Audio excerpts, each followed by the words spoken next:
Tuesday morning இஃப்தாருக்காக கொஞ்சம் ஒர்க்ஸ்லாம் வந்து prepare பண்ணிகிட்டு இருக்கேன். ஸோ ஃபர்ஸ்ட் கிச்சனுக்குள்ளே வந்த உடனேயே வடை சுடுறதுக்காக பருப்பு, உளுந்து இது எல்லாமே வந்து ஊற போட்டுக்கிட்டேன். ஸோ அடுத்து ஒர்க் பண்ணுறதுக்குள்ளே இது எல்லாமே ஊறி வந்துடும்.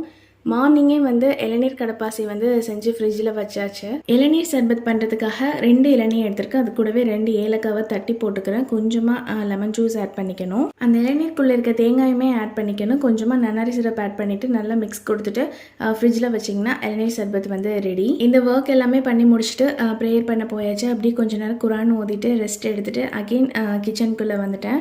ஸோ ஃபர்ஸ்ட் வந்த உடனே பருப்பு, உளுந்து எல்லாமே நல்லா ஊறி இருந்துச்சு. அதையுமே வந்து அரைச்சி வச்சுட்டேன். ஸோ பருப்பு வந்து நல்லா கோஸாக அரைச்சி எடுத்துக்கணும். அண்ட் உளுந்து வந்து அரைக்கிறப்போ தான் ரொம்ப கேர்ஃபுல்லாக அரைக்கணும். உளுந்த வடைக்கு மாவு அரைச்சதுக்கப்புறம் ஒரு 5 நிமிஷத்துக்கு நல்லா பீட் பண்ணி எடுத்துக்கணும். அண்ட் இதுக்கப்புறம் ஒர்க் வந்து கொஞ்சம் ஹரிபரியாக இருந்ததுனால என்னால் வீடியோ எடுக்க முடியல.